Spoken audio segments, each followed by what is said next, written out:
Ndio hivi. Alafu sasa inasema Marko ile 16:17. Simu kila muamini na watu wote wa Pentecost wanajuanga hiyo mstari. Unatusomea tu hapo. Unasoma 17 au maliza na 20. Soma hiyo sehemu ya maandiko. Ndio naongea nini, maana nataka niwaachie tu mahali. Kwa sababu unajua baada ya kuachana na nini mtaanza kuchochea karama zenu. Kila mmoja achochee ya kwake. Anasema na ishara hizi zitafuatana na hao walio kwa jina langu watatoa pepo, watasema kwa lugha mpya. Endelea mpaka 20. Watashika nyoka, hata wakinywa kitu cha kufiisha hakitawadhuru kabisa. Wataweka mikono yao juu ya wagonjwa, nao watapata afya. Basi Bwana Yesu baada ya kusema nao akachukuliwa juu mbinguni, akaketi mkono wa kuume wa Mungu. Nao wale wakatoka wakahubiri kote, Bwana akitenda kazi pamoja nao na kulithibitisha lile neno kwa ishara zilizofuatana nao. Wanafunzi wa Yesu kama vile sisi tumekuwa wanafunzi, wakati mwingine tunakosa kuendelea kwa sababu tunakuanga washirika wa mchungaji. Mchungaji ana cheo cha kaka mkubwa. Kama Yesu anajiita kaka mkuu, mchungaji anakuanga pia ni kaka kwetu, lakini kwamba amepewa nafasi, amepewa neema kidogo tofauti na sisi. Sawa. Sasa nikijiweka juu sana, nitakufanya wewe kuwa mtu wa chini, na ukiwa mtu wa chini hautafanya lile la Mungu alikuita ufanye. Bwana tusaidie. Kwa hivyo wewe unapaswa ujikubali kwamba wewe ni mtoto wa Mungu. Bwana Yesu na hakuna haujui ulimpokea nani. Hakuna dada yeyote mama hapa hawezi kusema ile siku aliolewa. Hata kama uko leo na kanisa. Ile siku ulilala kwa nyumba ya mume wako. Unaijua sana. Unajua kabisa niliolewa tarehe fulani, mwaka fulani, mtoto wangu wa kwanza ni wa mwaka fulani, mwezi fulani. Unajua uliokoka lini? Mimi ukiniuliza niliokoka lini nakwambia. Naliokoka mwaka 74 mwezi wa 8 tarehe 27 saa 3:30 kuelekea saa 4 jioni tufunge ibada. Ndio niliokoka. Na kama 74 mpaka leo nakumbuka. Na nikabatizwa tarehe 28 tukiwa watu 200. Tulibatizwa na watu 8 kwa damu moja. Ile maswali kupisha maswali. Kwa sababu nilikuwa mtu mwerevu sana, nilikuwa nimepata yote. Nikapewa maksi moja, nikapata 99. Basi nikabatizwa nikapewa jina ya shujaa, lakini sikuishi ya juu. Naitwa Abednego, aliyeshinda moto, lakini sikushinda dhambi. Miezi hiyo nikaa kwa huyo ubatizo wa watu mpaka mwezi wa 8. Ungefika nilikuwa nimepata ugonjwa, watu wanakumenyoza mimi, haleluya haleluya mimi nasema. Maana kanisa yetu hatupiga kelele. Kanisa yetu ni kusimama, mtu mmoja ndio anaimbisha kwanza, anashika kitabu vizuri. Anasimama na kama kikingi hapa kwa hiyo kitu.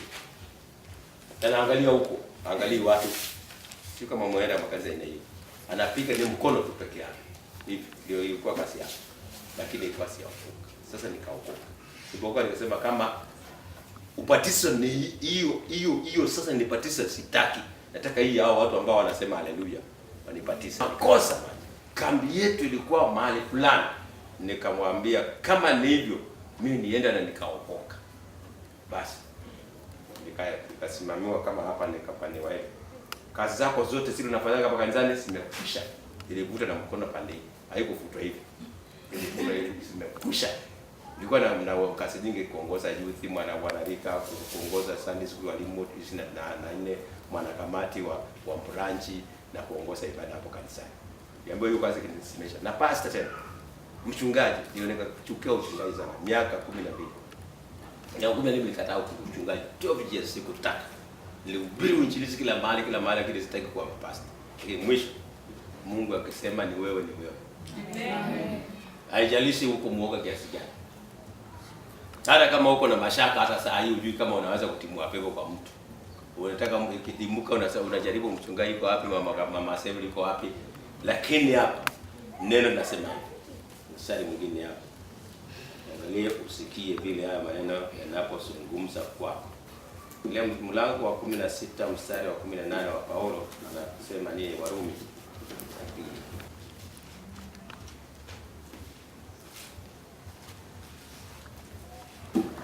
16 Warumi mstari wa 18.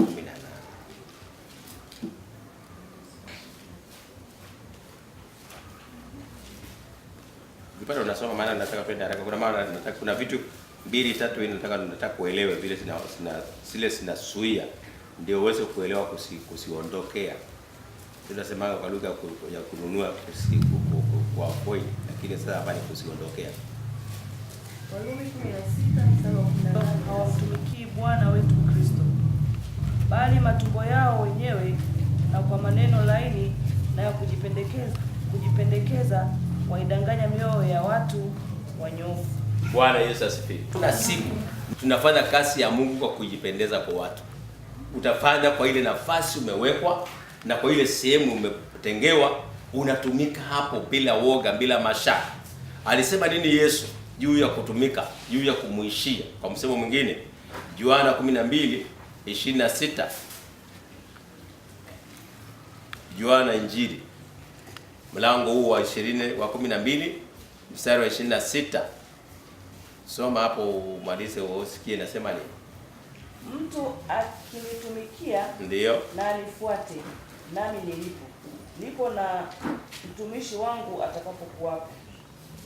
Tena mtu akinitumikia, Baba atamheshimu. Bwana asifiwe.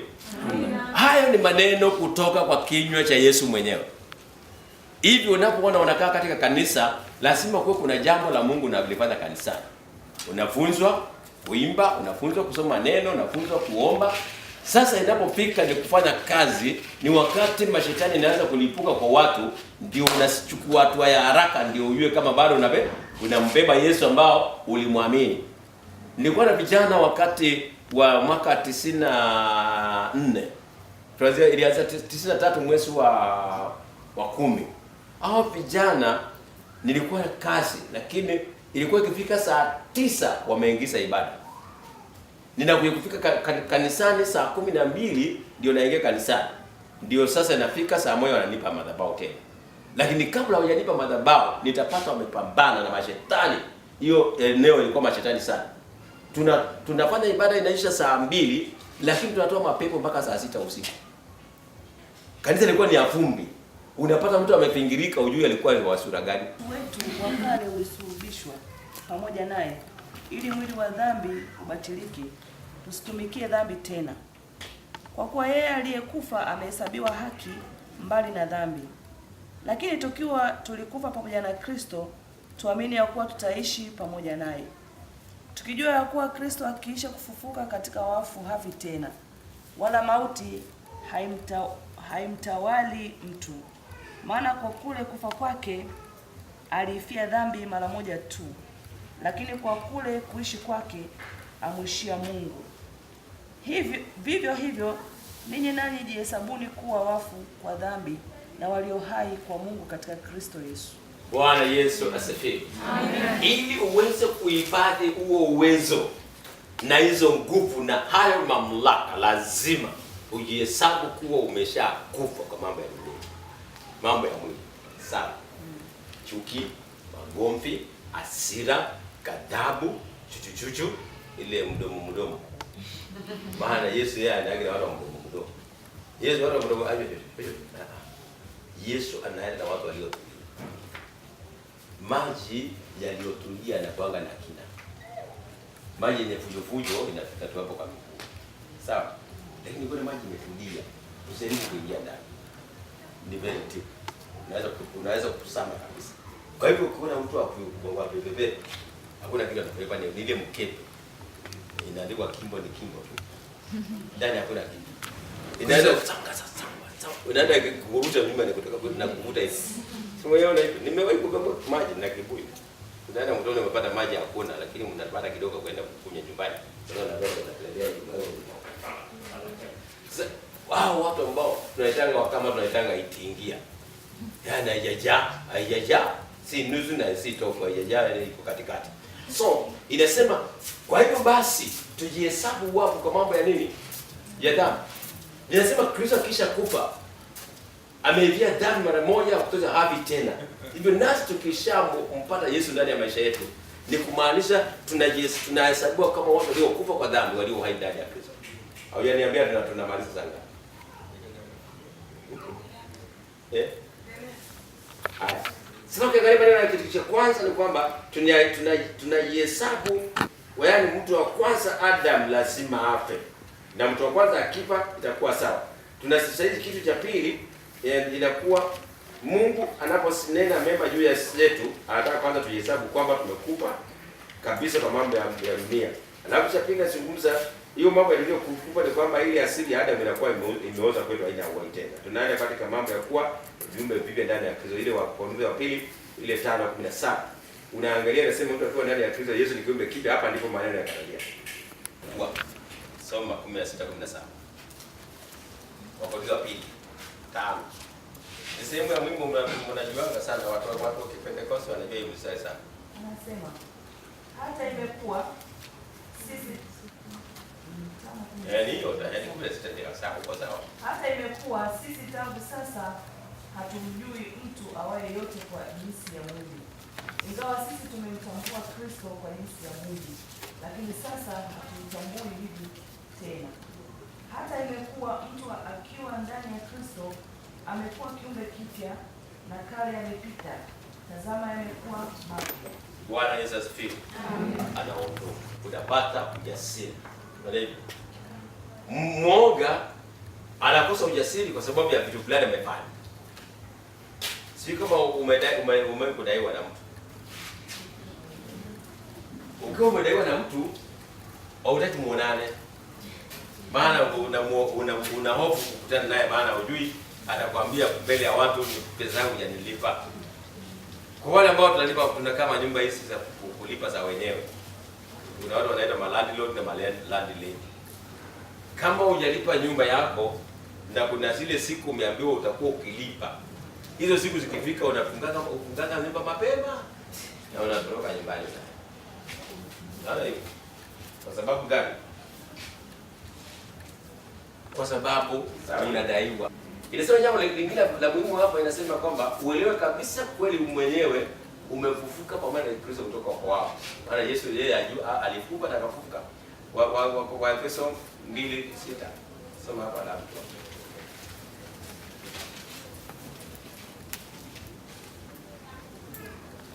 Akatuketisha pamoja naye katika ulimwengu wa roho katika Kristo Yesu. Bwana Yesu asifiwe. Akatufufua, akatufanya nini? Akatufufua, akatuketisha pamoja naye katika ulimwengu wa nini? Sasa wapendwa, hapa ndio shida inakuwa. Na ninaulizanga maswali. Kama kweli tulikufa na tukafufuka pamoja na Kristo, akatufufua, akatuketisha, tukaketishwa na Baba pamoja na Yesu. Mungu anatuona kwa Yesu.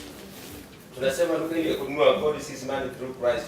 Wakati Mungu anaona mwana hapo kwa mkono wake kulia, anaona kanisa. Tunaonekana watu wote duniani waliookoka hawaonekanangi mahali pengine. Kwa nini nasema hivi? Yesu anasema nimekunakili kwenye kikanja kama kitanga cha mkono wangu wenu hapo. Sasa hivi tumechora. Wakati Yesu anapigwa msumari, tunakuja hapa. Wino ilikuwa ni damu yake. Kitabu ni kitabu cha mkono hiki. Neno bali yuko kwenye mikono na siku leo mikononi mwa Yesu, kifuani mwake. Sema hivi nini? Mnaimba kwa kupoteza na vitu. Kwa sasa sisi tuko kwenye mikono ya Yesu, tulipopigwa misumari. Tulichora kwa damu kutoka hapa na damu kutoka mafuni na maji. Sasa hawa waliolipiwa gharama ndio watu ambao wameambiwa kwamba ishara hizi zitafuata kwa jina la Yesu, watafanya na mojawapo ya kufanya ni kukape. Bwana Yesu. Mojawapo ya kazi ambao katika ishara Yesu alisema zitafuata waaminio ni kwamba lazima waamini atoe nini? Kama hana uwezo wa kutoa, yeye atatolewa. Kwa sababu sitamwingia. Maana kama zitatolewa sehemu zingine, kama zimetolewa mahali pengine, zitaingia mahali ambapo zinaweza kujificha. Na pepo zinajifichanga kwa wale watu ambao ni baridi kiroho. Wale wao uchemki, wewe unaona kama hiyo mambo ya kila mtu anapokea labda kwa madhabahu, anapokea hivi asema Bwana. Mungu anasema hawezi kwa mtu Mungu wetu amewekwa kumbe anakuta ule mtu ambao anataka kuongea na Mungu na kutuambia Mungu anasema nini, anasimama na anatuambia vile Bwana amesema. Sawa? Na hivi Roho asema, kuna hivi Bwana asema. Lakini wengine wanaanguka kwa chini na kukuta maana hakuna nafasi wazi katika moyo. Inang'ang'aniwa nani ataongea. Kwa hivyo sasa katika mambo haya wapendwa, Mungu alitupatia Yesu ili kila mmoja ajue Yesu akiwa ni njia. Hakuna mwanaume mwingine ambaye kusema hivi duniani. Sema hiyo Yohana 14 mstari wa 16. Anasema mimi ni njia, kweli na uzima. Ni kama na ninaishi tena. Huyu aliyekufa akafufuka, huyu ndiye Bwana anasema kwamba na kuwapa nguvu ya ukanyaga nyoka na nge. Ile Luka 10:19. Ndio nisema watu kusoma niongeze tamka. Inasema na wapa. Natazama na wapa. Akusema anapatia wazee. Akusema anapatia kiongozi kanisani. Alisema anawapa. Soma hapo sasa. Luka 10:19. Tazama nimewapa amri ya kukanyaga nyoka na nge na nguvu zote za yule adui, wala hakuna kitu kitakachowadhuru. Bwana Yesu asifiwe. Amen. Neno hilo nilitaka hapo sasa. Na kama inasema hakuna kitu kitakachotudhuru, kwa nini watu wapagao wakisema haleluya? Haleluya. Wapa uwezo, mamlaka na nguvu ya kukanyaga nyoka na nge na nguvu zote za yule adui, wala hakuna kitu kitakachowadhuru. Yesu anasema kweli. Sisi alisema mama hata sana uchungu. Na anasema hapa anawapa nguvu. Hakuna kitu kitakachokudhuru. Nani mwenzetu anapata udhuru katika maisha? Unaamka leo unapata nguvu, kesho unakuwa mdhaifu kabisa. Maana hatunakulia neema. Hatuinuki tukienda chini. Kuna wengine kule kuna lugha ile hii kabila ya rais. Kuna lugha wanatumianga, huwa kaongeuka. Yaani ninaambukanga nikiamuka, huwa kaongeuka. Hiyo nilipata wakati nilifanya kazi na wakulima, watu wanakuanga na kitambaa cheupe kwa kichwa. Kitambaa kama kachaka na singa. Hao watu wanasema wanaamkanga wakiamka. Alafu vile kwamba Bwana aliyetuokoa atatushikilia tusije tukajikwaa. Yule aliye na uwezo wa kutushikilia tusije tukajikwaa yuko kwa upande wa siku zote. Na Paulo anazungumza pale ya maneno katika kitabu cha Yohana, aliongeza na vile mama yake. Kuna Mungu ambao ana uwezo wa kushikilia tusijikwaa wakati. Kwa hivyo kama kuna mtu ambao ni muoga, ni kwamba uoga ndio unafanya watu wasisonge mbele. Nataka kukupatia sehemu moja ya Biblia alafu tutatoka kumalizia. Ukiangalia katika Biblia yako, maneno ambayo yako hapa yalizungumzwa na Yesu, na kuna mambo ambayo tumewekewa ni yetu ambao hatustahili kunyang'ana na mtu. Angalia mlango wa Efeso, ile mstari wa kwanza, mstari wa 15, tumalize na 23.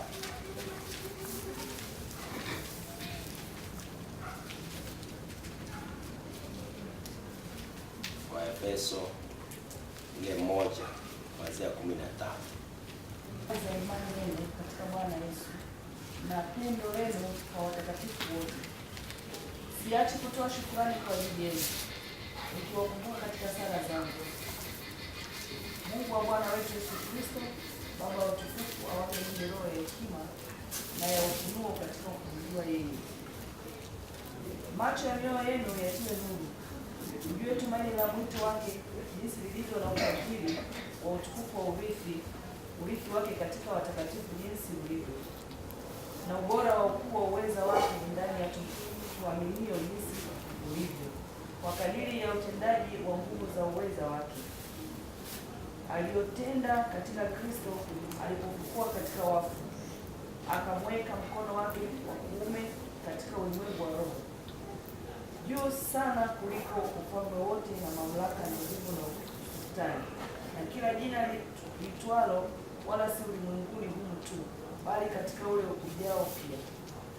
Akavitia vitu vyote chini ya miguu yake, akamweka awe kichwa juu ya vitu vyote kwa ajili ya kanisa, ambalo ndilo mwili wake, ukamilifu wake, anayekamilika kwa vyote katika vyote. Bwana Yesu asifiwe. Huyu ndiye mtu unabeba wewe. na ukisoma sana unapata ukisoma wa Filipi ile pili utakuja kuona alikiinua neema kubwa, akapewa jina lipitalo majina yote, na ni kwa jina la Yesu kila goti litapigwa, kila ulimi utakiri. Sasa ukiangalia maneno hayo, Biblia inasema macho yetu yatiwe nuru. Kwa msomo mwingine, macho yako yafunguke kuona ukuu wa Mungu unayeishi ndani yake, uweza ulio ndani. Ile neno liko katika Yohana Injili 1:12, wote waliompokea Yesu wamepewa uwezo wa kufanyika watoto wa Mungu, ndio wale waliaminio jina lake Yesu. Wale wote tumempokea Yesu, tumepewa uwezo wa kufanyika watoto wa Mungu. Bwana Yesu asifiwe. Na tunaitwa warithi pamoja na yeye. Kwa hivyo ile nguvu inayetimua mashetani kwa watu haipatikani pengine, inapatikana kwenye ufahamu wako kwamba mimi ni mwana wa Mungu, na kasi Yesu aliyoifanya anayetuma kufanya na kubwa kuliko hiyo. Bwana Yesu asifiwe.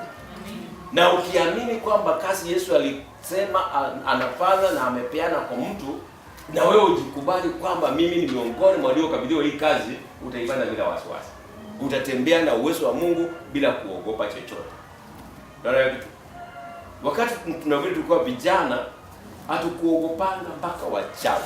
Tumetafuta mpaka mairizi hivi na meno, mairizi ya watu na meno. Mwambie hii ni kitu hakuna, hakina nguvu, hakina uhai. Hivyo kwanza nilikuwa nauliza, nikatunga irizi na sindano inaweza kutoka damu. Nikatunga hiyo irizi yako na sindano inaweza kutoka damu. Haitoki, lete. Nasema hapo si. Uangalia ni ngozi yanguki. Maana haina kitu, haina uhai. Maana nilikuwa nimelelewa kwa mambo kwa nilikuwa mimi na nimepanga irizi. Nimebeba irizi sana kanisa. Hapo. Na mamlaka na mashani huwezi kuilalia mpaka usongeze. Na huwezi kuipeleka round mpaka utajimaliza nguvu.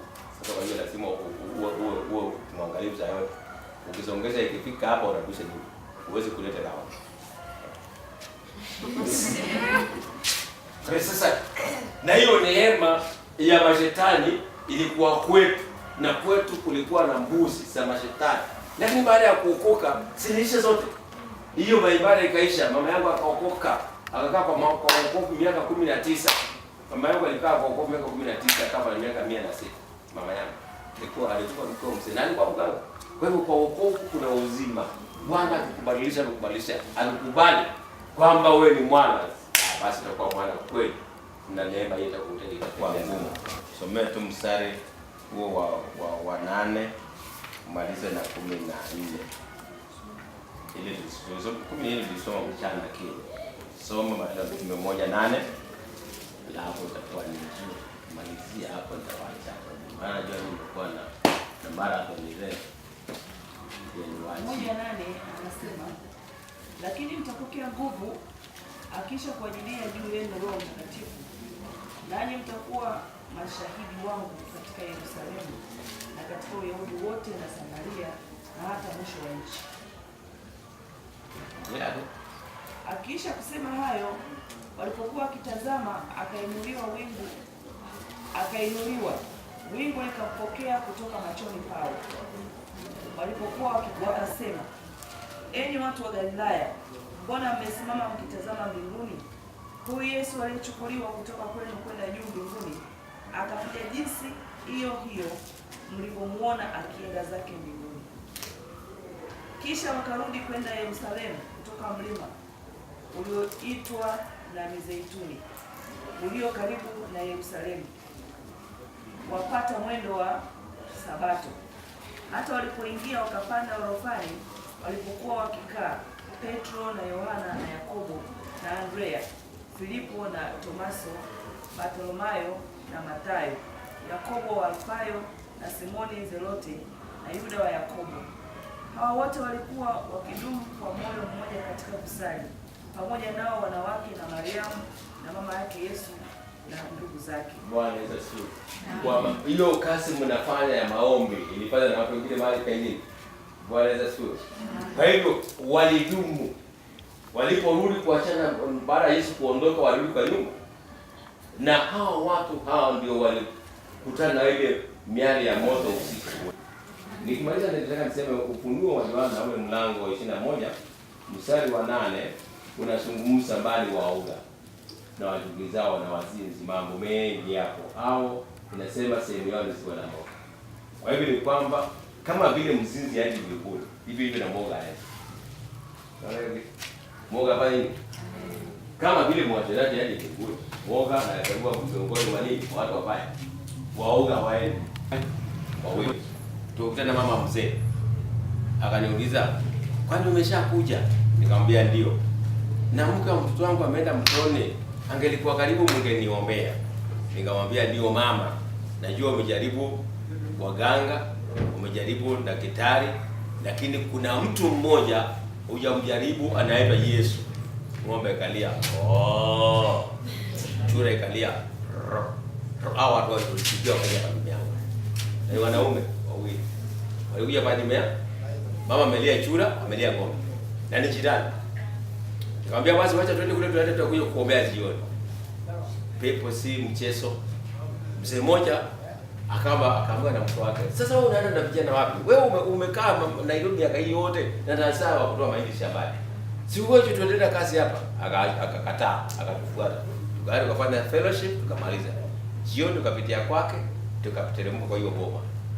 Alikuja, kulikuwa sherehe. Walikuwa wamekuja kuleta chai ya msichana kwa mblame.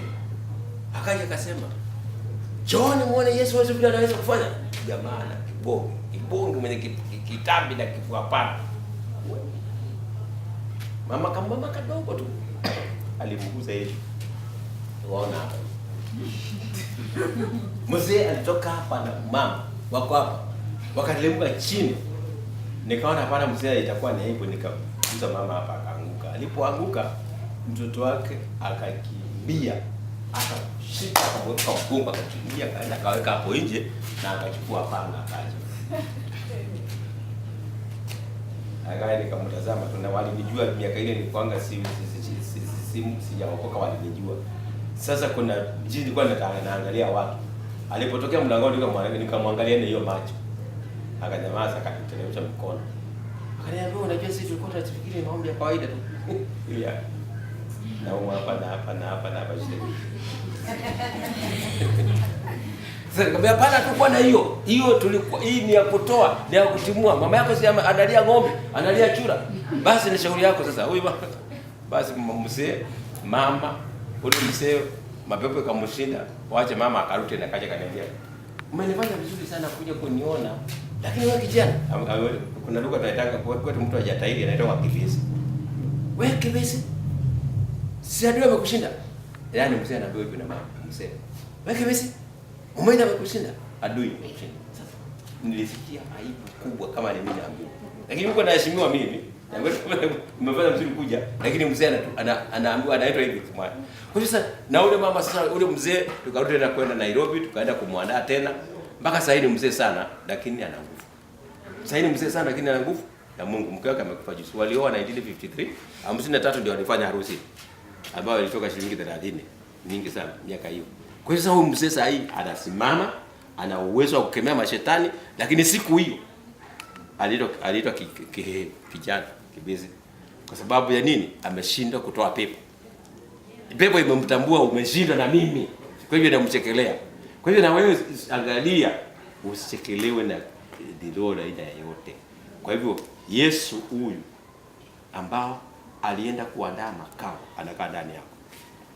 Ajuko kule mawinguni. Na nikikumalizia soma Yohana 14:23-24 hapo. Usikie inasema nini? Nisiseme kitu hakuna, na hiyo nimemalizia hapo. Anasema ukimwamini atamuita Baba. Atakuja na weka makao ndani yako wewe. Si ndani ya pastor. Hiyo wimbo wa mdomo wako. Utaona ile kitu inaenda kutendeka. Yesu anaponya, Yesu anafungua watu. Unaona kama sasa watu wote wanaweka vitu kwa mitandao. Wana-advertise biashara zao nini? Wanapata makastoma wengi sana. Kwa hiyo na wewe ukisema kwa mdomo wako tu, hiyo mdomo wako hiyo. Kile unachosema kinatendeka hicho. Kwa hiyo wakati mwingine mtu anauliza, "Mnakuanga na ujasiri wa aina gani mnaambia mtu unapona na tunapata amepona?" Kuna watu ambao wengi sana kule kwetu nimesimamisha kifo. Maana yeye anasema wewe utakufa. Watu wanaambia wewe unamaliza nini kwani wewe ni Mungu? Unajua wakati mtu anakufa, akija Consolata. Na wewe uwe si saa yako ya kufa. Kama hizi Mungu akaambia mzee, sasa mimi nakufa. Hii nyumba usijenge, ile pesa uko nao somesha watoto mimi naenda. Nikamwambia mama utakufa. Nikamwambia mama, nenda mzee, nenda jenga hiyo nyumba. Mzee kweli akajenga kwa kuogopa. Wao ndio wakai hiyo nyumba sisi. Na mama hajakufa mpaka leo. Na alikuwa anakufa kabisa. Tulienda kumwangalia manazi wote wakaenda nyumbani wakasema fulani anaitwa na sanduku. Tumeenda mama Kioko, pia kalia mama sasa. Hapana lia. Mama anarudi nyumbani. Wanaona kabisa ni sanduku anaenda nao makueni. Lakini mpaka wale mama anaishi na anaendelea vizuri. Ameuza sasa wasichana wangapi? Wawili pale alikuwa na ule mtu nyumbani. Lakini anaishi leo. Kwa sababu Bwana akisema amesema, hatuogopi na wewe upate ujasiri kwamba Yesu wangu anaweza. Hivyo tu, kwani ni wewe unafanya? Ujue kutamka makuu Yesu anafanya kwa watu na atakutendea, atawasaidia. Mungu abariki sana. Kwamba anasema nitamuita Baba, taweka makao. Bwana Yesu. Na kama wewe ni nyumba ya utatu. Nyumba ya nini? Ya utatu. Baba, Mwana na Roho. Kama wanakaa ndani yako, utaogopa nini mwingine? Ukiogopa hiyo ni ya kwako, utahesabiwa kutokuingia mitaa ya damu. Wanasema waoga hawataingia. Sasa wewe ogopa ukose bingu. Maana na kuachia ni kuambia kwamba ujasiri wako unaoposa kwa nini? Inasema msiutupe ujasiri. 8:17 ndio watu wanapenda sana. Lakini niwaachie mstari mmoja wa muhimu. Mlango wa kitabu cha Ayubu 22:21. Hiyo ndio na kuachia. Ayubu, mjue sana Mungu wako ili uwe na amani. Kama kuna mtu amekosa amani, hajamjua Mungu sasa. Ayubu 22:21. Na udusomee kwa sauti. Ayubu 22:21 anasema, mjue sana Mungu ili uwe na amani, ndivyo mema atakavyokujia. Bwana Yesu asifiwe. Umekosa nini? Kitu gani chema umekosa? Mema yapi ambayo yamekukimbia? Mjue Mungu sana. Mjue sana Mungu ili uwe na amani. Tunasema si ufundishe maisha ile tunaishi. Hivyo. Hatujui kuteta, hatujui kukombana, kununangi, hivi ndio tunaishi hivi. Hatujui kunauna,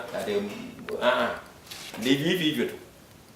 Mimi wasikasiriki, sinuni, siteti, sikombani, hivi ndio tunaishi. Mama ni kwamba anapungua kwa kutaka. Maana naombanga sio mkubwa sana.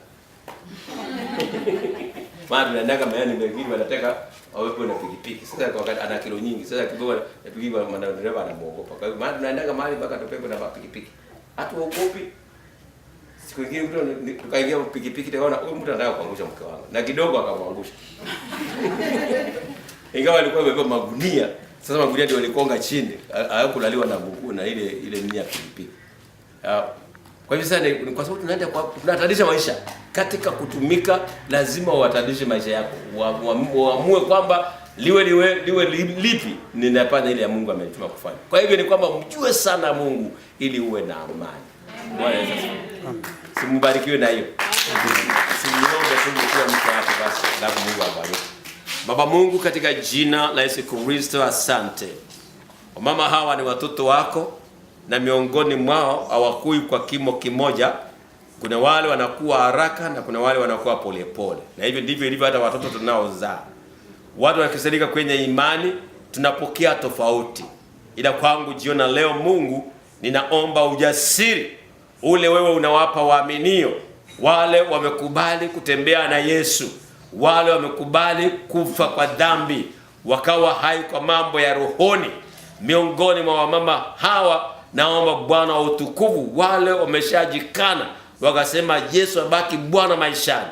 Mungu jioni ya leo ujasiri unaowapatia watakatifu na waaminio, wape kila mmoja apokee sehemu yake.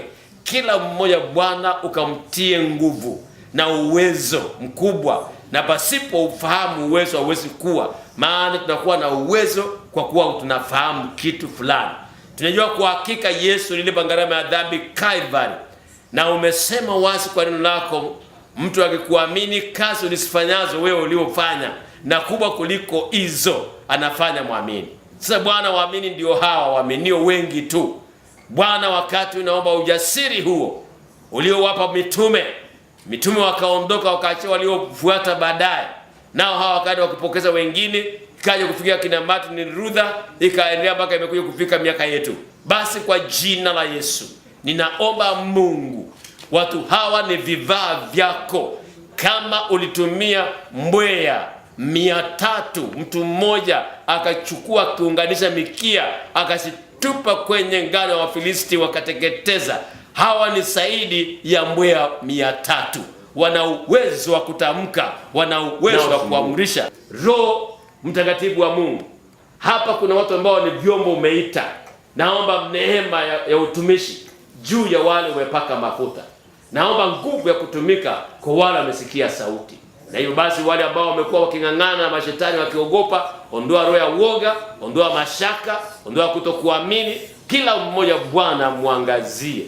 Na zaidi Bwana, wakatafute uso wako zaidi, ndipo wanapokujua tu mema yanawajia na wanakuwa na amani kati ya watu. Mbarikiwe na Bwana awatetee. Mungu awapiganie na njia zote ambazo zilikuwa zimekaa giza, Bwana aweke mwangaza. Mbarikiwe na nyumba zote ambazo mmetoka zikabarikiwe.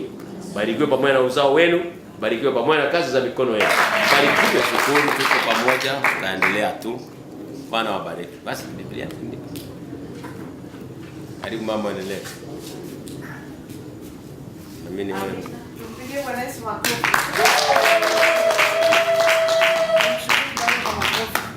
Amen. Barikiwe. Ndio Biblia yangu baadaye. Sawa. Amen. Jina la Bwana libarikiwe. Amen. Tunashukuru Mungu sana tumepokea. Haleluya. Amen. Mwambie jirani yako umepokea. Umepokea. Muulize tena. Amen. Haleluya. Amen. Hatutaogopa tena. Sawa? Amen. Tunamshukuru Mungu kwa ajili ya usiku wa leo. Tutakwenda kuimba wimbo mmoja wa kuabudu. Alafu tutaomba, tutamshukuru Mungu kwa ajili ya kipindi kingine kinachofuata. Karibu waimba sifa. Na Mungu kama wewe, wewe ni Mungu, wewe ni Mungu waweza yote, hakuna Mungu kama wewe. Wewe ni Mungu mkuu waweza yote, hakuna Mungu kama wewe. Wewe ni Mungu, wewe ni Mungu waweza yote, hakuna Mungu kama wewe. Haleluya, haleluya,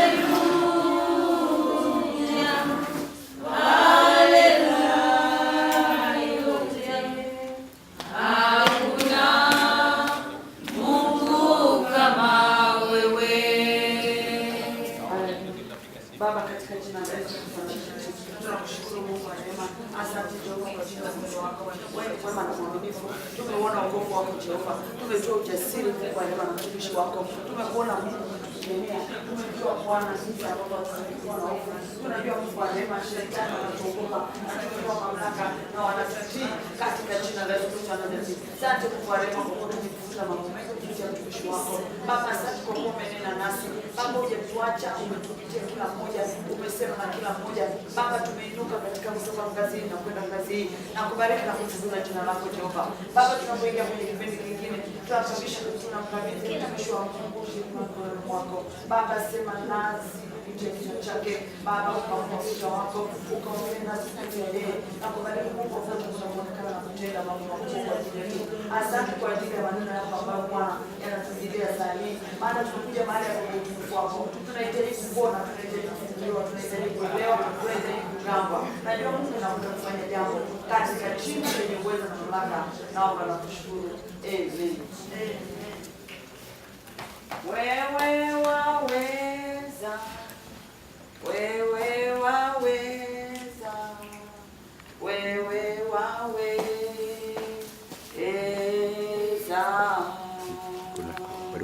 Wewe waweza, wewe waweza, wewe waweza,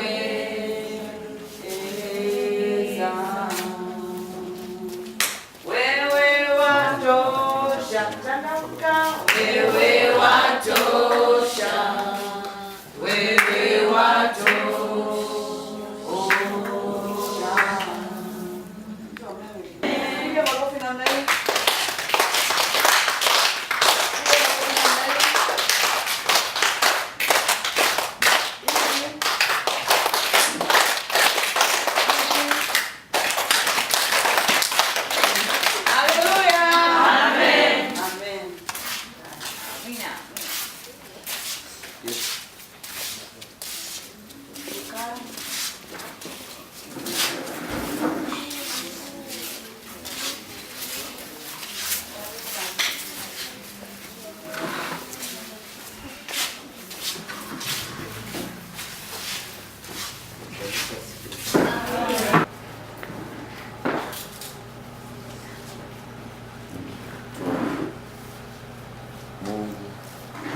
Nasema asante kwa ajili ya wakati huu. Nasema asante kwa ajili ya kundi hili Mungu uliloliteua na kuliweka mbele yangu usiku mwema wa leo, ili utukufu wako ukapate kutimia. Mungu, yale yote tutakayoongea yakawe ni kwa ajili ya utukufu wako, yakajenge mnara usiovunjika ndani ya mioyo yako kwa ajili ya utukufu wako. Ninaomba na kushukuru kupitia jina la Bwana wetu Yesu Kristo. Amen. Bwana Yesu asifiwe sana. Amen. Nafundisha kitu ambacho kila mtu anakifahamu. Bwana Yesu asifiwe sana. Amen. Unajua kuna masomo mengine ukimfundisha mtu anaelewa haraka, na uwaga mwalimu yule anayeeleweka haraka ndio wanafunzi wanampendaga, sababu masomo yake si magumu na yanaeleweka haraka. Kwa hiyo mimi nafundisha kitu ambacho wewe unakijua, ila tujifunze kwa namna nyingine tena zaidi. Bwana Yesu asifiwe sana. Nikimaanisha kwamba kuna vitu ambavyo unavijua, ila unajua kwa level hiyo, ila ukipata tena nafasi au neema ya kujifunza unakuwa umefahamu kwa ukubwa zaidi. Kwa hiyo kitu tutakachokufundisha ni somo ambalo siku zote tumefundishwa, tunayaelewa, ila naomba umkaribishe Roho Mtakatifu ili leo uelewe kwa namna nyingine zaidi. Bwana Yesu asifiwe sana. Ingawa somo pia tutakayofundisha huaga watu wengi hawalipendi sana. Bwana Yesu asifiwe sana. Na hawalipendi kwa sababu linagusa kwenye mifuko ya watu. Huaga watu hawapendi ile somo ambalo linagusa mifuko yao. Ni sawa mtu anakuambia fanya vyovyote, anasema huaga Wachaga wakiwa wanacheza ile ngoma yao ya asili wanashikana mikono ili mwenzake asisogelee kwenye mifuko. Bwana Yesu asifiwe sana. Kwa hiyo nitafundisha hilo kwa kidogo sana, na naamini Roho Mtakatifu atanisaidia na atakusaidia na wewe upate kuelewa, hata kama ulishajifunza, hata kama jana umesoma, uelewe kwa namna nyingine tena. Bwana Yesu asifiwe sana. Nafundisha somo la sadaka. Sadaka. Ile somo ambalo linagusa mifuko yao. Ni sawa tunakwambia fanya vyovyote, wanasema huaga Wachaga wakiwa wanacheza. Kwa hiyo nitafundisha hilo kwa kidogo sana, na naamini Roho Mtakatifu atanisaidia na atakusaidia na wewe upate kuelewa, hata kama ulishajifunza, hata kama jana umesoma, uelewe. Watu wengi wanasema kulingana na hali ya uchumi ilivyo, au kulingana na watu wanavyo, dunia inakwenda kwenye teknolojia, watu wamejaribu kwa nguvu zote kuibadilisha sadaka kuwa pesa, ila haijawahi kuwa sadaka ni pesa. Kutokana na hali ya uchumi inavyoenda, inabidi sadaka iwe pesa, na watu wengine wanasema hawatoi sadaka kwa sababu wao huwa hawakutanaji na pesa. Bwana Yesu asifiwe sana. Ila sadaka si lazima iwe ni pesa. Sadaka ni matoleo yale ambayo yanaweza yakawa ya vitu, yakawa ya pesa, au yakawa ya kitu kingine chochote, hata muda wako, kwa sababu kufunga kwako pia wewe ni sadaka. Bwana Yesu asifiwe sana. Kwa hiyo wanadamu, kutokana na hali ya teknolojia na hali ya kiuchumi, mabadiliko ya maisha ya mwanadamu imebadilika kuwa pesa. Kwa hiyo ikawatenga wala ambao huaga, kuna watu hawakutanaji na pesa, wanakutana na mazao, wanakutana na vitu vingine ambavyo ni tofauti na pesa. Kwa maana hiyo nikimaanisha kuna watu ambao hawabadilishi uzalishaji waliokuwa nao kama pesa, kupatikana kwa pesa. Kwa hiyo wale wakajitenga, wakasema wao huwa hawatoi sadaka kwa sababu sadaka ni pesa. Ila sadaka ni matoleo ya vitu, ya pesa kwa Mungu aliye hai. Kwa maana hiyo, kupitia vitu ulivyokuwa navyo unatengeneza agano na Mungu. Na huwa sadaka nazo zinatolewa pia kwa Mungu aliye hai, na sadaka nyingine pia inatolewa kwa Mungu, kwa miungu. Nikimaanisha wako wanaotoa sadaka kwa Mungu aliye hai, na wako wanaotoa sadaka kwa miungu ambayo sio hai. Nikimaanisha sadaka zile ambazo sisi tunatoa kwa ajili ya utukufu wa Mungu, kwa ajili ya kutengeneza agano na Mungu ili ukapate kujenga ufalme wa Mungu, hiyo sadaka unaitoa kwa Mungu aliye hai. Mara nyingine sadaka nyingine zile zinazotolewa kwa waganga, zinazotolewa na wachawi, zinazotolewa kinyume na kusudi la Mungu la kujenga ufalme wake, ile sadaka ni sadaka kwa miungu ambayo sio hai. Ingawa hizo zipo na zitaendelea kuwepo, kwa sababu duniani kumekuwa na uhuru na mkao mbele ya madhabahu ya mbinguni.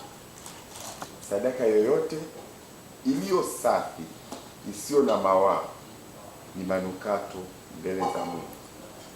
Ndio maana kwa wale wasomaji wazuri wa Biblia wanasema sadaka aliyoitoa kuhani Melkisedeki ni sadaka ambayo ilikuwa manukato mbele za Mungu, kwa sababu alitoa sadaka ambayo haikuwa na mawaa, alitoa sadaka ambayo ni safi mbele za Mungu. Naamini ninaposema sadaka safi isiyokuwa na mawaa, unaelewa ni sadaka aina gani.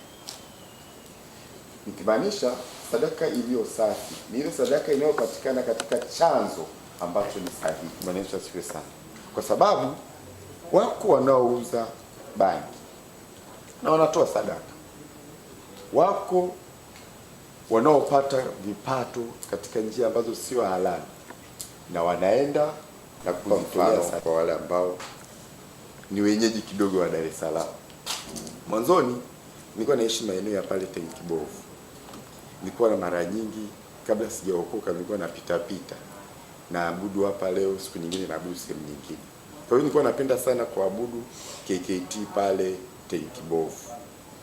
Siku moja katika kuzoeana, yule mchungaji ambaye sasa hivi nadhani alikuwa rafiki yangu sana kipindi hicho, kwa kuwa naye ndio alikuwa amepata uchungaji tu, akaletwa ile kanisa la Tenkibovu pale, mchungaji Mastai ambaye yuko Kimara. Kwa hiyo katika kuwa pale akanivuta, nikawa nipo naye mara nyingi sana pale tunapiga story. Nikaona baadhi ya watu ambao famous ambao walikuwa wanakusanyika pale na ni washirika wa usharika ule, nikawa na nataja kwa ajili ya ufahamu zaidi.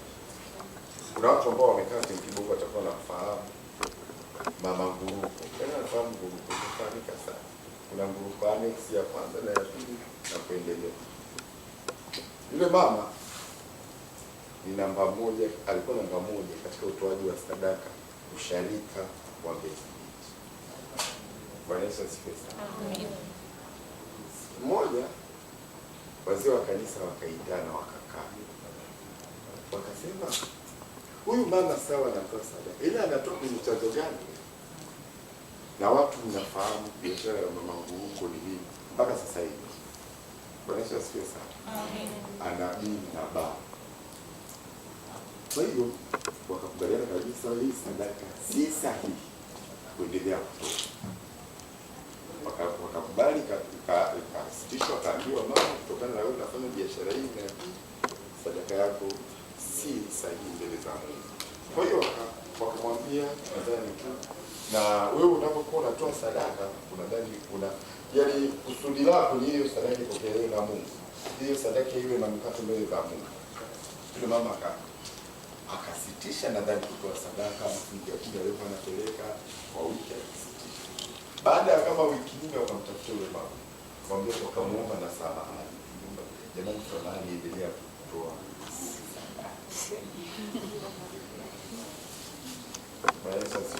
Amina. Sasa kama agano ni kitu ambacho ni cha lazima kwa ajili ya kutoa. Kwa sadaka iliyo sahihi ni ile sadaka ambayo inafungwa ndani. Najua wako wengi na tunaelewa wameshaweza kufanya hivyo. Ulipotoa ilikuwaje for the first time? Ukishazoea inakuwa rahisi sana. Ulipotoa ulisikiaje? Ulitamani. Saa nyingine unaiweka kwenye bahasha, unaenda kanisani alafu unajisaulisha. Hii ni baya. Bwana Yesu asifiwe sana. Ikibaki unafika kanisani kwa sababu tayari kuna neno ndani yako, unafikiria jamani, ila sio sahihi, unarudi wewe. Na saa nyingine ukirudi ndo na shetani anainyemelea. Umeiacha nyumbani, umerudi, mtoto anaumwa. Bwana Yesu asifiwe sana. Nikimaanisha kwamba sadaka iliyo halali, ile sadaka ya upinzani ina mkubwa kama sehemu ya sadaka kati ya shetani na wanadamu. Bwana Yesu asifiwe sana. Na mara nyingi tunaumiaga kutoa sadaka kwa sababu hatujamshinda shetani. Na ukiweza kuwa mwaminifu kwenye kutoa sadaka, wapo wengi wanaofundisha, sikatai, kama mimi nilivyosema, au umetoa mfano huu, tunakwambia leta, na wachungaji wengine wanasema sadaka yoyote inavyoletwa regardless ya source iliyopatikana inatakaswa kwenye madhabahu. Ila itatakaswa tu kwenye madhabahu kama mimi sijui source uliyopata. Ila pale mimi ninavyojua source ya kutoa ile sadaka yako, ile sadaka ni batili hata kwa mtu mwingine. Bwana Yesu asifiwe. Nikimaanisha hata sisi watumishi wa Mungu tuna sababu ya kuwaelimisha. Samahani, wapo akina dada wanaojiuza na wanapata tu hela nzuri, na mimi najua kabisa yule dada anajiuza, analeta sadaka, unambariki, unamwambia ubarikiwe, ubarikiwe, habarikiwe, analaaniwa. Kwa kwamba ndio maana nakwambia ni aheri kutokutoa, kwamba utabarikiwa. Toa ndugu, toa ndugu, ubarikiwe. Saa nyingine unatoa unalaani. Bwana Yesu asifiwe sana. Kwa hiyo sadaka iliyo safi ni ile ambayo inakugusa wewe ndani na unasikia ule utoaji kwamba unafeel kama, yaani utakapoitoa tu unapumua kidogo kwamba afadhali nimeshinda ile jaribu. Na ndio maana watu wengi wanao manage kushinda jaribu la kutoa, hasa fungu la 10, sadaka ya fungu la 10, wameshinda vitu vingi sana, kwa sababu ni sehemu pekee.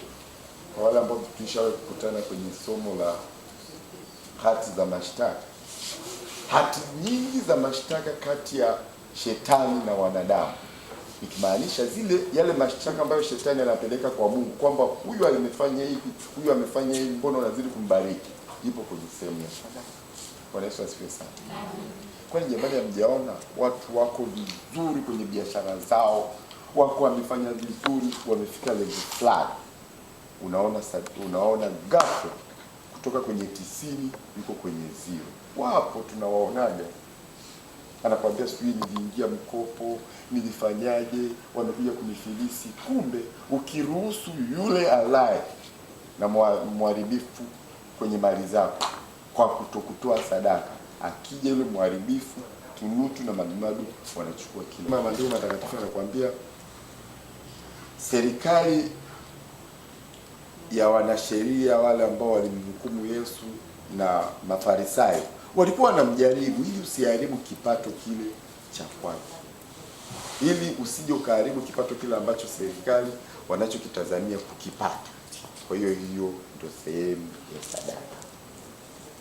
Huwa kila kitu kina kanuni zake.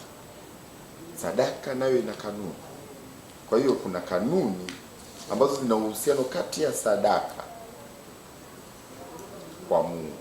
Kanuni ya kwanza ni sadaka zinakupa agano la mahusiano na Mungu. Kama nilivyosema mwanzoni, sadaka inakupa agano, inakupa muunganiko, inakutengenezea sasa wewe kukutana na Mungu wako. Kwa hiyo ni agano la mahusiano na Mungu. Kwa hiyo njia pekee ya kuweza kukutana na Mungu ni kupitia sadaka. Tutaomba sana, tutafunga sana, ila kukutana na Mungu ni kutengeneza agano kupitia sadaka zako. Na agano ni mapatano kati ya watu wawili. Ni mapatano yako wewe na Mungu wako kuhusu mahitaji yako, kuhusu kila kitu ambacho kinafika katika maisha yako. Kwa hiyo kuna sababu ya wewe kutengeneza mahusiano, kuna sababu ya wewe kutengeneza agano wewe na Mungu wako, inamaanisha kutimiza lile agano ambalo alifanya na Mungu. Na mara nyingine tunashindwa kufanya hilo agano na Mungu, sababu tunapobarikiwa, sasa tukishafanya kile ambacho tuliona ndio sehemu yetu, wanasema kufanya pati yako, hatukumbuki ile pati nyingine ambayo ni Mungu ameifanya. Kwa hiyo tunamuona Nuhu akitimiza hilo agano na Mungu, na wewe una kila sababu sasa ya kutengeneza agano na Mungu wako kupitia sadaka. Sababu sadaka nyingine, ukifanya agano, Mungu naomba ulinzi kwenye familia yako kupitia sadaka, inafanya hivyo hivyo kwa sababu unakutana na Mungu wako kupitia ile sehemu ambayo wewe inakuumba mwenyewe. Kwa maana saa nyingine watu wengine wanakuwa ni wagumu sana, na saa nyingine ukihubiri somo la sadaka wanasema naona kuna shortage, kuna upungufu wa kitu, ndio maana wanahubiri somo la sadaka. Na wachungaji mpaka wengi wameshindwa kufundisha sadaka kwa sababu ya mashindano. Kwa sababu mtu akisimama tu akianza kufundisha sadaka anasema kuna shida sasa hivi.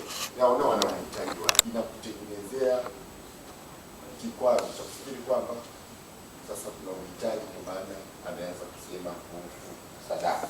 Na agano hilo inawezekana ukataka kwamba ni agano ambalo unataka kuvunja laana, kwa sababu hata wasioamini wanatengeneza maagano na miungu yao.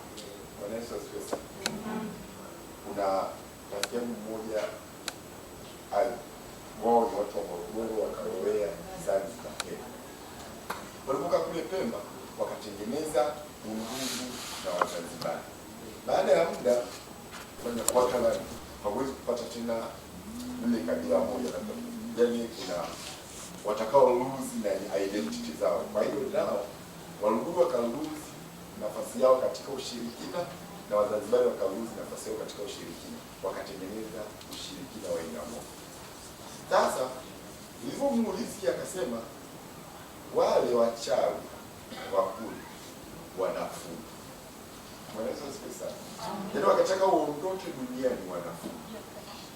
Na wanasema hakuna kitu walichofanya cha kishirikina na wakaamua kufunga tatukavu kisifanyike.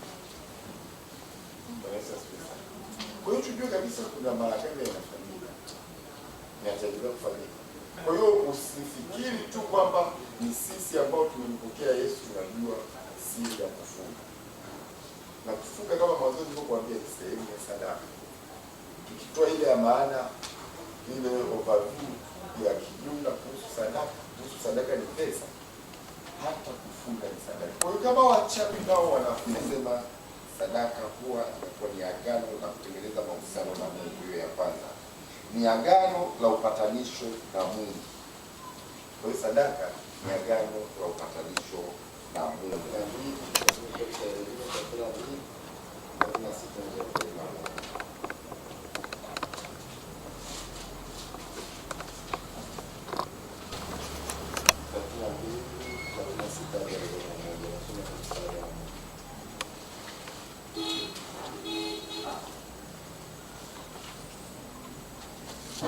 Basi sasa Bwana Mungu wa Israeli asema hivi katika habari za mji huu ambao ninyi mnasema juu yake maneno haya, umetiwa katika mikono ya mfalme wa Babeli kwa upanga na kwa njaa na kwa tauni. Tazama, nitawakusanya na kuwatoa katika nchi zote nilizowafukuza katika hasira yangu na uchungu wangu na ghadhabu yangu nyingi, nami nitawaleta tena hata mahali hapa, nami nitawakalisha salama salimini. Nao watakuwa watu wangu, nami nitakuwa Mungu wao, nami nitawapa moyo mmoja na njia moja, wapate kunicha siku zote kwa mema yao na ya watoto wao baada yao. Nami nitafanya agano la milele pamoja nao, kwamba sitageuka wala kuwaacha, ili niwatendee mema, nami nitatia kicho changu mioyoni mwao, ili wasiniache. Naam, nitafurahi juu yao, niwatendee mema, nami nitawapanda katika nchi hii kweli kweli, kwa moyo wangu wote na kwa roho yangu. Wale wana wa Israeli baada ya kumkufuru Mungu, baada ya kufanya maovu, wakimrudia Mungu, walikuwa wanapewa sadaka. Kwa maana hiyo ni njia pekee ya kupatanishwa na Mungu wako kutokana na kile ambacho unaona ulienda kinyume na kusudi la Mungu. Pia unaweza ukasoma Warumi 5:9-10, utapata namna kutengeneza agano ya sadaka na Mungu. Warumi 5:9-10. Tatu ni agano la upendo kwa Mungu. Sadaka yako inaonyesha moyo wako ulivyo.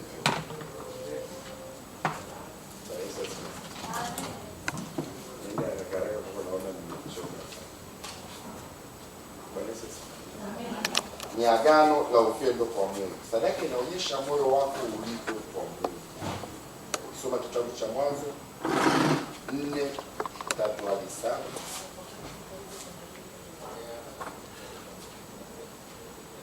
na Luka 21:1-9.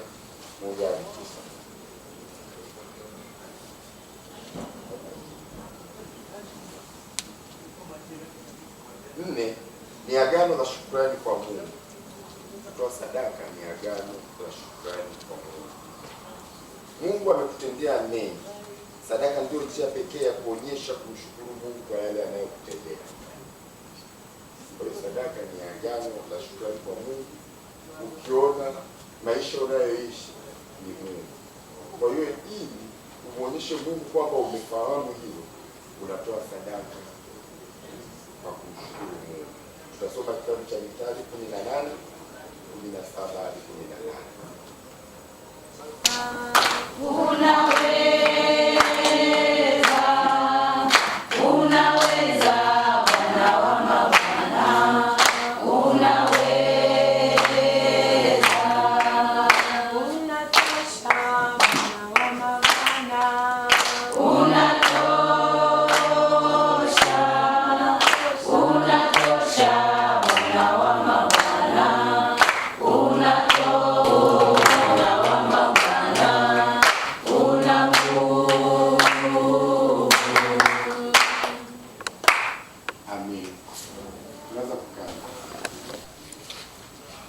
Ila inaweza likagawanywa katika mafungu makuu matatu.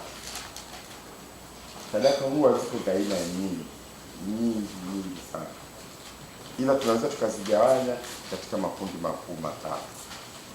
Sadaka ya kwanza ni sadaka ya malimbuko.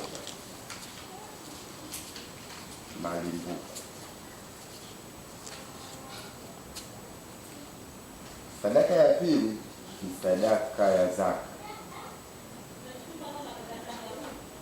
sadaka ya pili ni sadaka ya zaka, na sadaka ya tatu ambazo ndio inabeba sadaka nyingine zote ni sadaka za dhabihu au sadaka za kawaida. Nasema sadaka ya kwanza ni sadaka ya malimbuko ambayo wenzetu wanasema ni first fruits. Sadaka ya pili ni sadaka ya zaka, na sadaka ya tatu ni sadaka za kawaida au dhabihu. Kwenye dhabihu ndio zinakuwepo sadaka nyingine zote. Zinakuwepo sadaka ya kuteketezwa, sadaka ya shukrani, sadaka za wajane, sadaka za yatima, sadaka za wahitaji. Kwa hiyo kunakaa aina zote nyingine. Kwa hiyo kwenye sadaka hii ya zaka tulioanza nayo, tunaweza tukapata maandiko katika kitabu cha Malaki 3:7 hadi 12. Sadaka ya zaka tunaweza tukapata maandiko yanayosimamia sadaka hii katika kitabu cha Malaki 3:10.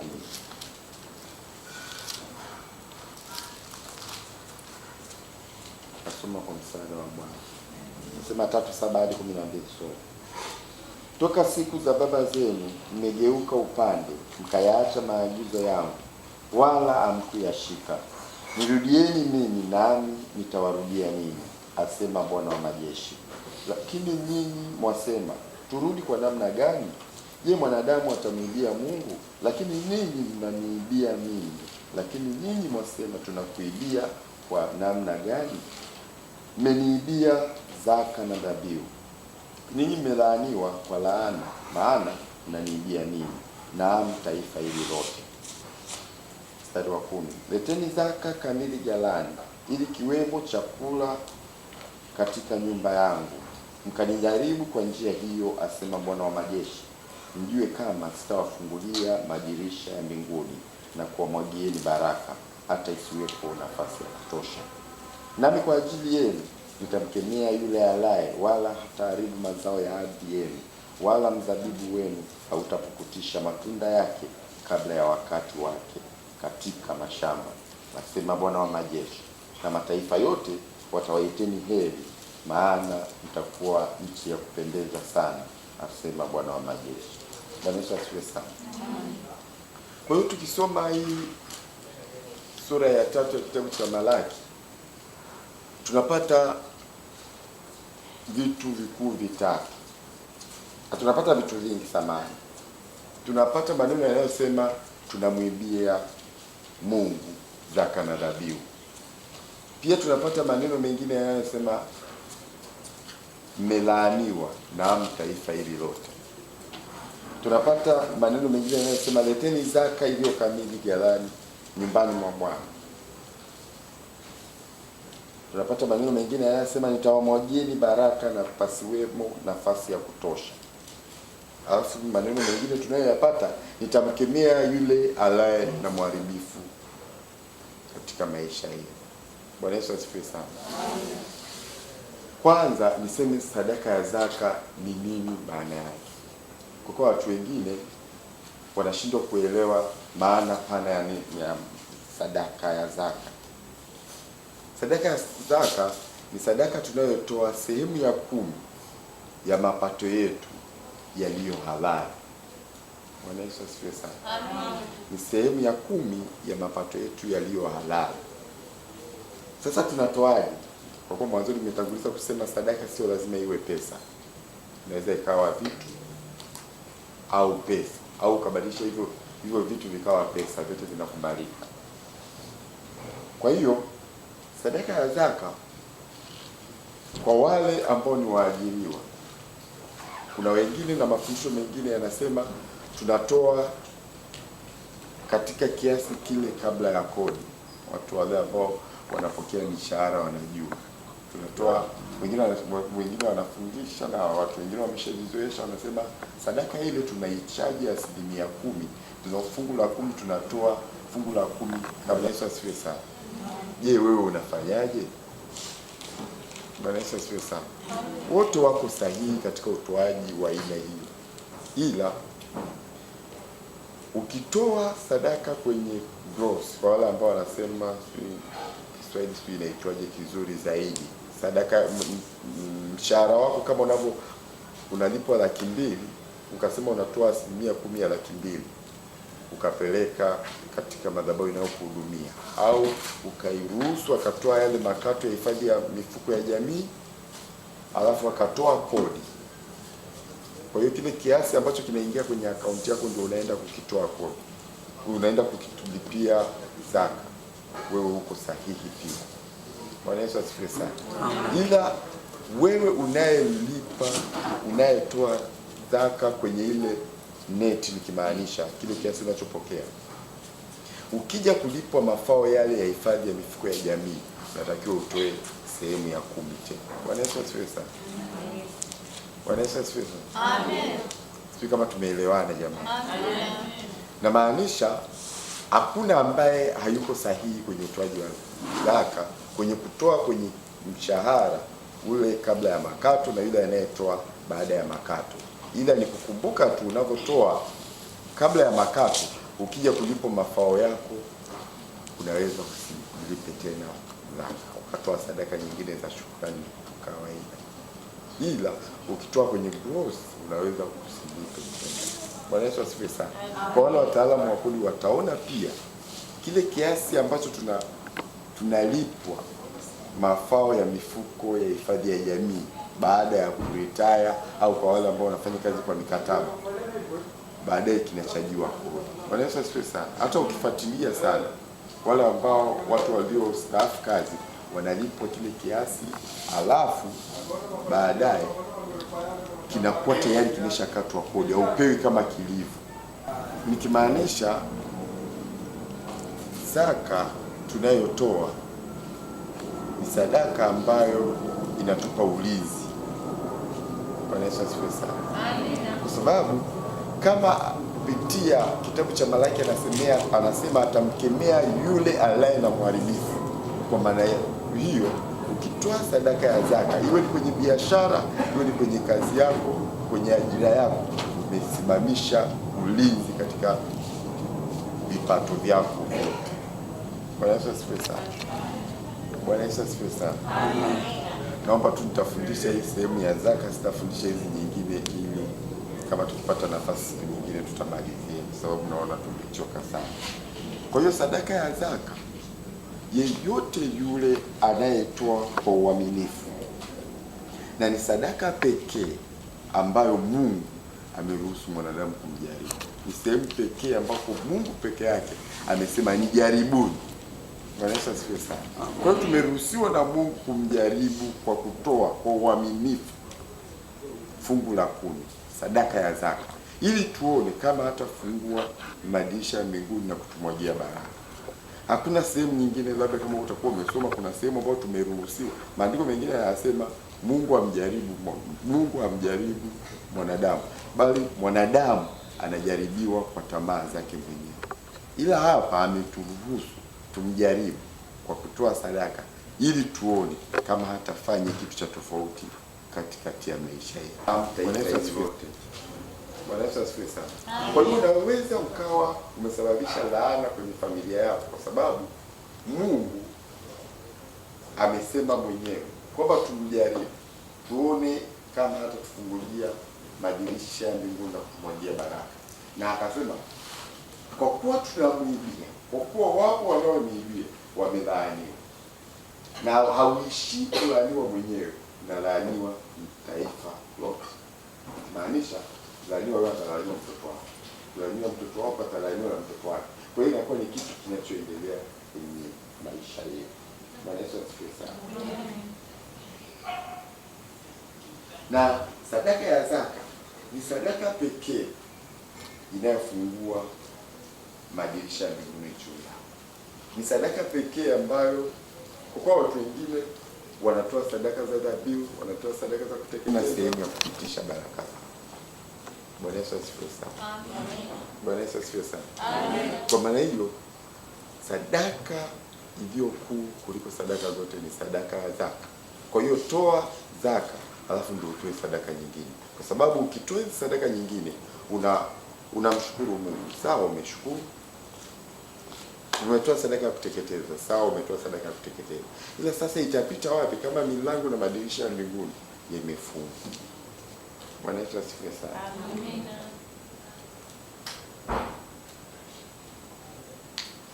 Ukiendelea kusoma huku mwishoni anasema mstari wa 12 anasema na mataifa yote yatawaiteni heri. Bwana Yesu asifiwe sana. Amina. Heri nini? Heri ni zile baraka tunazopata. Heri ni biashara zetu kusimama vizuri. Mpaka watu watushangae kwa nini huyu biashara yake inaenda vizuri. Na watu waliokuwa waaminifu kwenye zaka wameona hilo. Ni ngumu na ni sadaka ambayo inakishawishi sana sana. Na anavyosema leteni zaka iliyo kamili, anamaanisha kamili kweli. Bwana Yesu asifiwe sana. Amen. Mara nyingi tunatoa kwa mazoea. Nitakiwa nitoe 10,000 nimetoa 9,000. Nitakiwa nitoe 10,000 nimetoa 9,900. Kwa hiyo ukipunguza kinyume na maandiko matakatifu yanavyotaka, si kamili. Ndio inakuja zile kwa nini tunatoa halafu hatubarikiwi. Bwana Yesu asifiwe sana. Kuna watu wengi wanatoa sadaka na wanasema kabisa tunatoa, ila hawaoni kubarikiwa.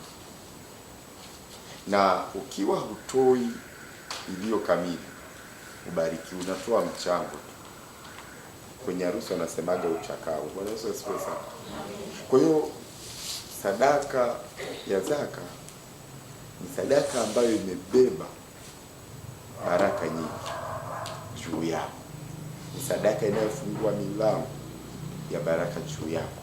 Na ndio maana hata hati nyingi za mashtaka tunazoshtakiwa na shetani zinatoka kwenye sehemu ya sadaka. Tunatoa zilizo haramu, tunatoa sadaka kilema, tunatoa zile ambazo sisi ni reject, kwamba sisi hatuzihitaji, ndio tunaona tumtolee Mungu. Ndio maana makanisa ambayo sio ya kiroho wanakadiria sadaka ya zaka, unaambiwa toa kiasi fulani.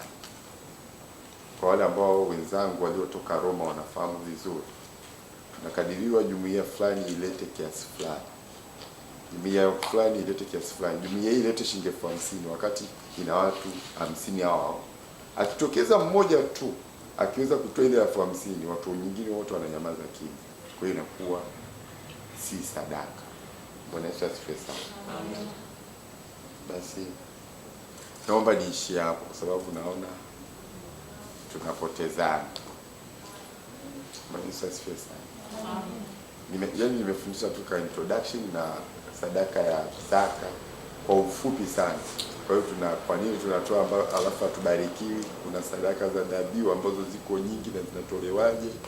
Kuna kwa nini Mungu anatupa utajiri, anatumilikisha utajiri? Vyote sijafundisha. Tukibarikiwa tena siku nyingine tutajifunza kwa undani zaidi. Mungu awabariki sana.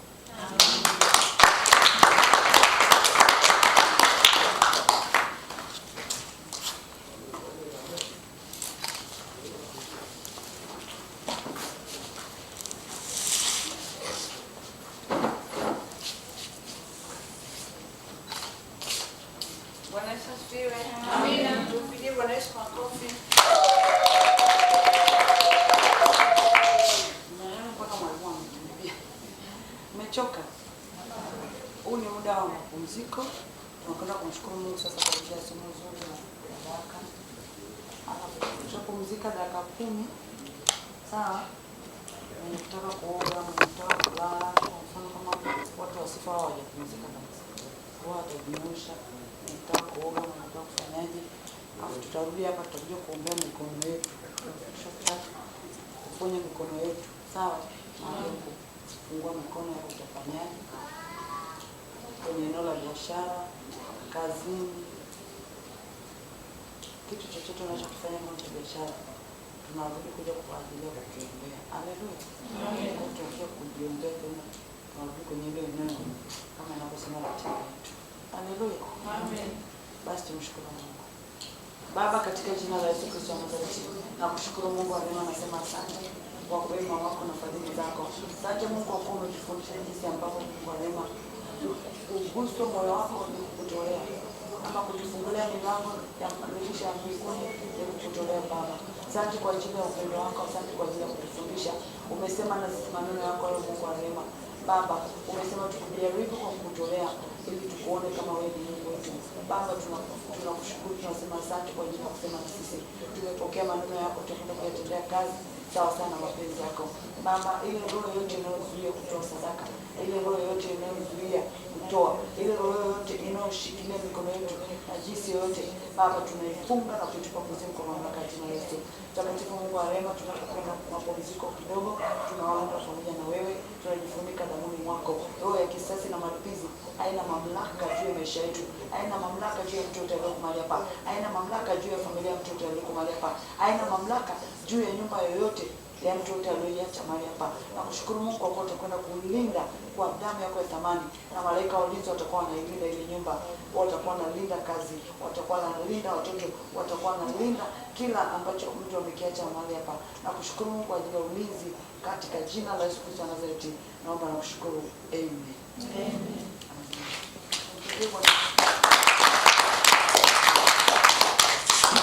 Mara nyingi tunatoa kwa mazoea. Nitakiwa nitoe 10, nimetoa 9. Nitakiwa nitoe 10, nimetoa 9,900. Kwa hiyo ukipunguza kinyume na maandiko matakatifu yanavyotaka, si kamili. Linakuja zile kubariki, unatoa mchango. Kwenye harusi wanasemaga uchakao. Bwana Yesu asifiwe. Kwa hiyo sadaka ya zaka ni sadaka ambayo imebeba baraka nyingi juu yako. Ni sadaka inayofungua milango ya baraka juu yako. Na ndio maana hata hati nyingi za mashtaka tunazoshtakiwa na shetani zinatoka kwenye sehemu ya sadaka. Tunatoa zilizo haramu, tunatoa sadaka kilema, tunatoa zile ambazo sisi ni reject, kwamba sisi hatuzihitaji, ndio tunaona tunatolee Mungu.